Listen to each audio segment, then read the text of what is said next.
All right guys, we made it out here to Morristown, picking up at R&S Logistics here, which I'll be honest, a little skeptical pulling in here. It seems like all abandoned area around here.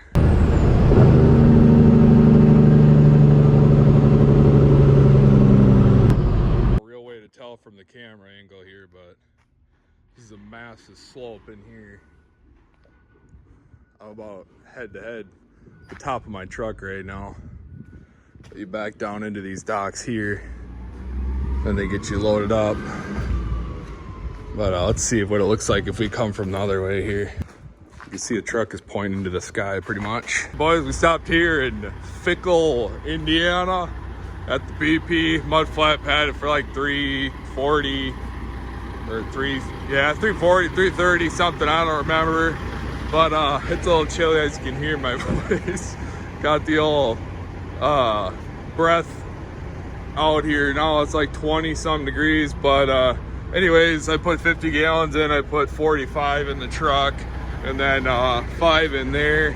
That way you can make it up to Wisconsin, because I can get it for $3.06, $3.09 a gallon it is in Wisconsin. So yeah, so as you can see, it's $3.64 a gallon on the pump, but mud flat passed it for $3.41.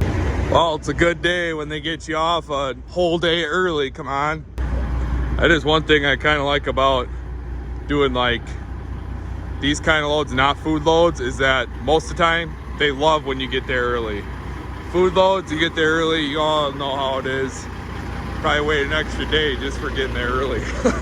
All right guys, so I'm working on taking this visor off because I got my window trim that I'm going to put around here. Currently having to drill these off. Fortunately, the ones on the sides are just coming right out, but there's one under here, or 2 under there and 2 up here. But I'm just drilling the tops off and getting them off so I can get my covers on here. Oh, look at it now. We got no visor on there. Looks quite a bit different. Oh, yeah, I think we should just run it with no visor. Come on. Oh, so far we got this one on, and we got the other one on the bottom pieces. That side had that protection wrap on it. This side didn't because the side of the plastic was on. I don't know, whatever. Don't matter. So anyways, I gotta peel that off yet, but I'm gonna wait till I get it all the way around, and then I'll peel it all off. All right, so now I just gotta peel this off here, and then this piece right here is gonna go down the side like this, and then that'll clean all that up. But I'm gonna have to drill a hole in this thing because that's where part of my visor mount goes. So I'm gonna kind of put this on here and then put my mount on there, and then mark it and then drill a hole and then get it mounted up. All right, so we got the visor on and everything. I'll show you guys a better view when it's daylight and when I get all them wires and stuff put back in there. Other than that, everything went pretty good. This windshield wiper, I think it's different than that one because as you can see, it was broke off at one time. I didn't do that. I don't know what happened there. But anyways, was sitting more like this on here, so it looked weird sitting across the new trim on here. So I just used my little butane heater and heated up where it was already kind of like kinked for the angle, and then just used my pliers here. And then obviously I didn't have the windshield wiper on at the time, but then I just pliered right here and grabbed right here and was able to bend it down enough so it looks more flowing. As well, before I show you the trim around the window, you can kind of see from the inside what it looks like there, but I want to get the truck washed up because this is so shiny and the visor looks not shiny at all. So I want it to be a little shinier, and then I'll show you guys what it looks like. And also I'm going to try this truck wash out for the first time. Quick Trip has their own truck wash now. They've got an automatic and then they got a manual wash bay. But I think the manual wash bay is for washouts only. But anyways, yeah, so I'm going to get the Supreme. He said it takes about like 20-25 minutes or something like that. This guy here is doing the Deluxe, which he said takes about 15 minutes. And the person that's just pulled in not that long ago, they did the Supreme, and like I said, it takes about 25 some minutes, whatever. I just said I'll be patient. I want to get the truck washed up, so I ain't too worried about it, and I've been wanting to see how this one does anyway. Here we go with the old automatic automatic wash. Had a little trouble getting in. I did not pull straight enough on with it. So my back fender on this side, on the driver's side, was catching. So I had to back up and re-pull up and look like a freaking idiot. But anyways, they scrub a little bit on the truck. They must do the stacks and stuff. And now it's gonna run through its cycle with doing the automatic stuff, I guess. So after it's all done, I'll let you guys know. I'll show you guys what it looks like. All right, guys, so that's what it looks like with the new window trim on there. Windshield wiper, I had to tilt down. I showed you guys earlier, but looks pretty good. The visor didn't clean up as good as I wanted it to. So it's not quite as shiny as I want, but I'll show you guys what I did to my fender here, catching that that little guide thing into the wash bay. So yeah, that sucked. I know you can get these things repaired, but what do you do? Otherwise, I think the truck looks pretty good though, washed up nice. I mean, I can definitely see where having somebody actually scrub on the truck is gonna do a better job. But yeah, now we know, I guess. We'll get a farther off view of it here. Welcome to winter, boys, come on. Well, it is one cold freaking morning out here this morning. I have a 7:30 a.m. pickup here, and I got here about 20 to 7. I'm telling you, the wind out there today, I'm empty, but it feels like I'm pulling 80,000, or I'm 80,000 pounds. So it's pretty bad out here today. So we'll be putting some blankets around the door there. I usually do that around the driver door there. Get this down to 26. Shouldn't have a problem with that. As you can see, it's 23 and I don't even have the reefer on. So last year was maybe one of the worst years with this truck in the winter time, because I had a lot of issues with my air. A lot of moisture getting into the compressor and the filter, and then every time it got cold out like this and the wind would blow hard, my air compressor or my filter, air dryer filter, would freeze up on me, and then I would be stuck because my air valve would just be stuck open and basically let all the air out instead of popping off, you know, the excess air and then filling back up. So we got that. That ended up being an issue with the compressor, was bad on here, so I had a new one put in, and I haven't had any issues since then. So fortunately we got that issue solved. We'll just have to figure out what the next issue is going to be this winter, because I'll tell you one thing for free: winter will show you every issue you got with your truck on the coldest days. The truck kind of looks like my twin without the bumper. Oh, it does have a rear bumper on. Look at that. Huh. Bigger bunk, I guess. Well, you guys, nothing new with the Genio load here. I'm just getting out. It's already like 20 to 2, and I just got my paperwork to get out of here. Sometimes I don't understand how anybody would even be able to haul these loads if they're on E-Log. This one will still work out just in time, but a lot of these Genios that I have hauled in the past, they definitely would not work if you were on E-Log. Well, you guys, we came across the first year, for me anyways, this dude's door is wide open here and he's driving down the interstate. I was gonna try and catch up to him and let him know, but I'm already doing about 75 miles an hour and having a hard time catching up here. So we'll see if we can let him know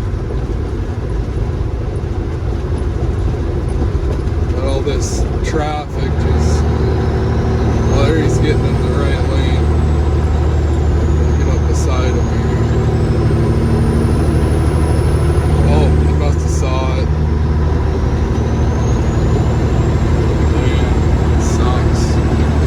Got out of our last drop here finally. They took us nice and early at this one compared to the last drop. I don't know if I mentioned that. I got in there about 12 o'clock and they didn't even get me out until after 7. It was 7:30 a.m.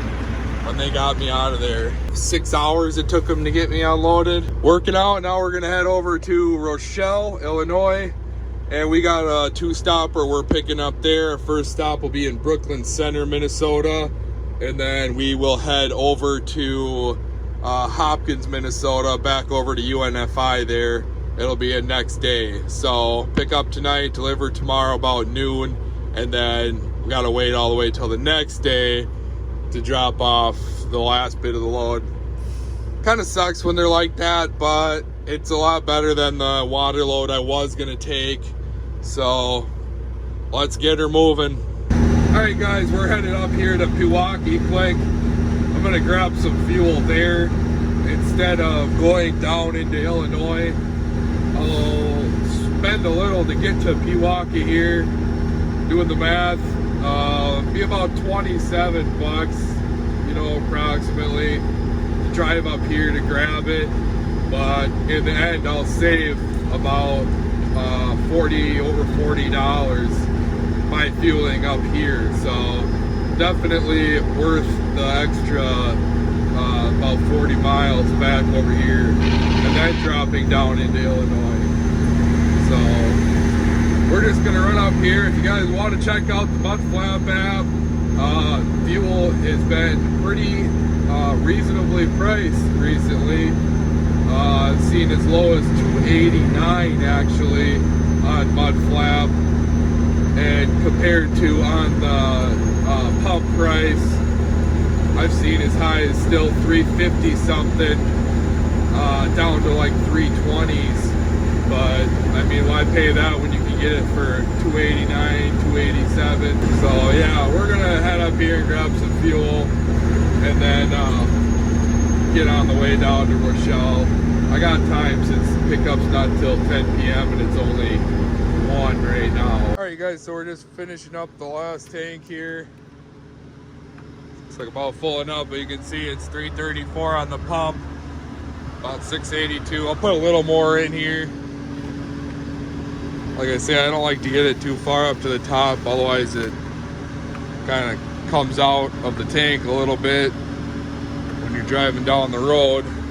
But 686, and I'll get it for 290, 297 it's at on the Mudflap. I'm gonna use my bank account this time, so I'll get another 2 cents off per gallon. I just tell you guys this stuff because it helps me out a lot, saving fuel, especially, you know, driving this thing is not exactly fuel efficient. I'm not complaining, I'm just saying. And especially if you guys are out here, any owner operator knows it's our biggest expense. No matter what truck you drive, the fuel is gonna cost you. So anything to save on fuel, check out the link in the description. Also, I usually pin it in the comments, so you can go ahead and check it out there. You get $10 off your first fill up. So go ahead and do that. And I'm gonna go pay for this, grab some water. And I'm also working on my radio here. I just, for some reason, I actually ordered it like this, but I got the chicken lights on the radio and I figured out that they were not working. So I'm gonna take the bottom off. I'm not sure, it's just something to do with the switch. I can't get it to flip back and forth. So I'm gonna pop the bottom off, he said, and then just look on the inside, make sure everything's connected. And then I'm gonna figure out why that switch is not clicking back and forth. And then I'll show you guys what that looks like. I forgot I even ordered them on there, so that should be pretty cool. You know, one thing I always do when I'm fueling up, pull up to the very last pump, because I guarantee you there's about 1% of the drivers that go to the very last pump, so you'll hardly ever have anybody waiting for you. As you can see, I had to cut the switch out because it was not in working condition.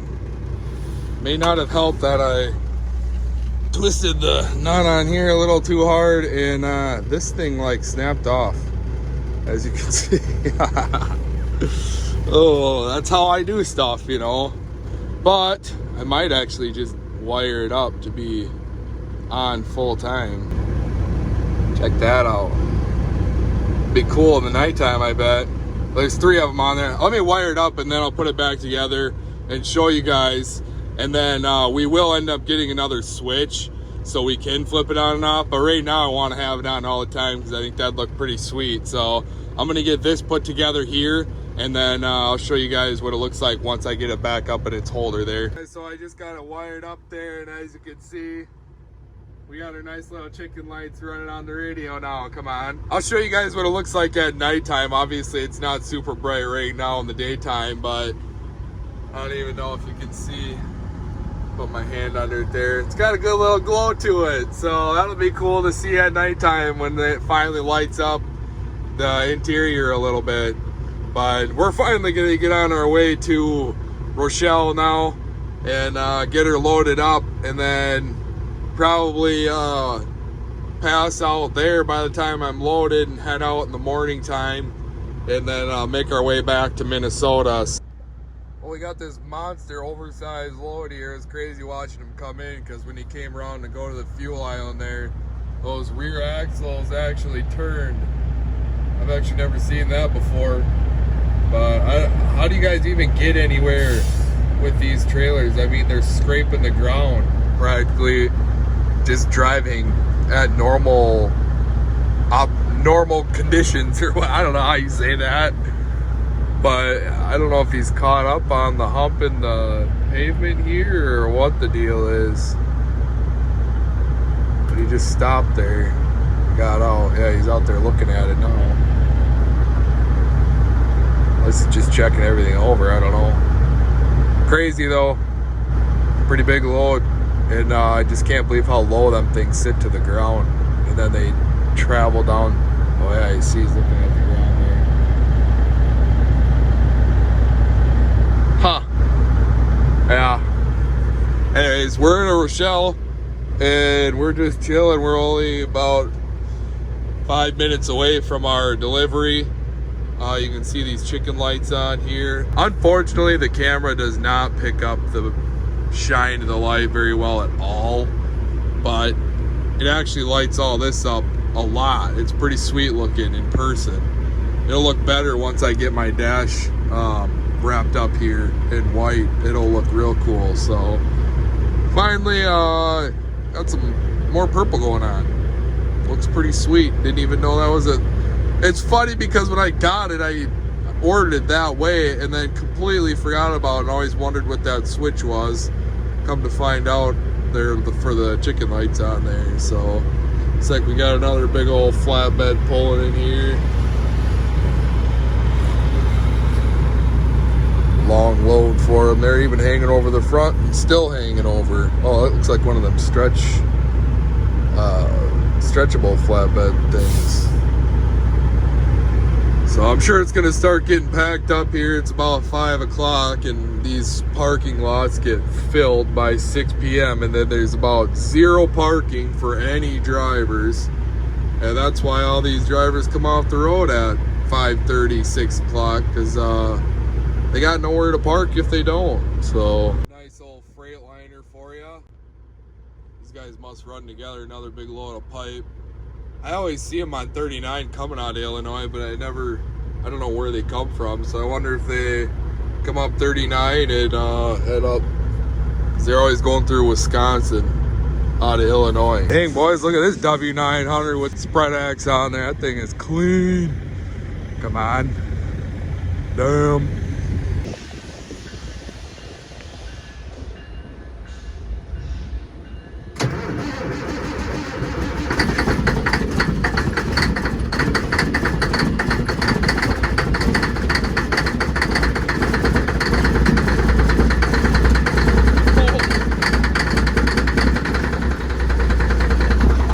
So we had to give her the old cold start this morning. I left it here last night because I had my last delivery here in Hopkins and I didn't want to drive all the way home, but it wasn't until 10 a.m.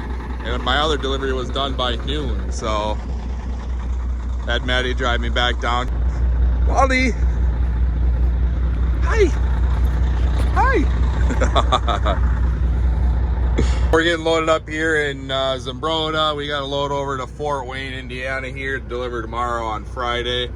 But the other day I actually stopped into Auto Value. This was literally the last 80 amp fuse on their shelf. So I got lucky there. It's a nice day out today, so I think I'm just going to take that step off and throw that back in, because what I haven't been really liking at all is the fact that when my phone needs to be charged up, I got to use the cigarette lighter charger for my phone because I can't have it plugged into the inverter because it's not working. So we're gonna get that swapped out, get loaded up here, and then get back on our way over to Indiana. Step off, and as you can see, this is where the fuse goes. This is the old fuse here, fried, and then this is the new fuse. So I gotta just stick it in there and it should work out. So let's give her a shot. Well, as you can see, we got a green light, so she's back working again. I plugged my phone in, and yeah, she charges up. So we're gonna get our step back on. Even though it's a nice day, the only crappy thing is all this sand on the ground. So it's a little bit more difficult to try to get the bolts out without laying on the ground. This is a nice looking car hauler rig for you. So here's what we got going. This is the coolant, the coolant temp. Check that out, huh? Not sure what's the deal there, but like I said earlier in the last video, something ain't right because I just filled my coolant up like 2 weeks ago now, and when I stop there after I fill it up, it ends up shooting coolant out the overflow hose, and then not much longer after that, I start seeing the light pop on and off randomly, basically saying low coolant. So I don't freaking know, man. Gonna have to figure something out. I'm sure we'll be putting a new motor in here before long. I'm not sure what the deal is, but eating coolant somehow, spitting it out for no reason. I should do that water bottle test on there again and see if it bubbles in the water bottle or not. But yeah, so that's all we got. On the other hand, the old chicken lights are looking pretty cool. I'm thinking about making either the middle one, I might make that one white, so when it shines down it kind of just looks a little different off the switches there, and then have the two purple on the outside. Or I might do a white on the outsides, so two whites, and then have one in the middle purple. I don't know, we'll see. I'm thinking keeping two purples for sure. I don't know, we'll see what I end up doing, but anyways, I think that's pretty cool having those on there. It is odd, you can't see it on the camera here, but it shines off. The toggle's pretty cool. Makes them all purple with the purple diamonds inside them. We're coming around to 90 here. We're 90 and 39 split off. Making our way over to Fort Wayne. It's been a pretty easy drive. Unfortunately, they're saying tomorrow winter storm warning from noon until Saturday noon or something like that. So of course Friday when I want to get home, that's when all that's going to be going on. What I tell you guys, Ed Pump, look who's here. Nobody. Oh yeah. Look at this rig we got going here.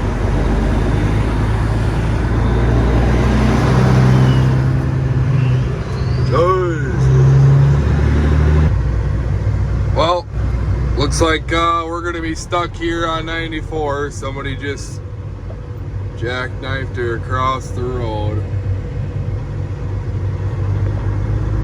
Oh, maybe we'll be able to get around. I can't see far enough up there.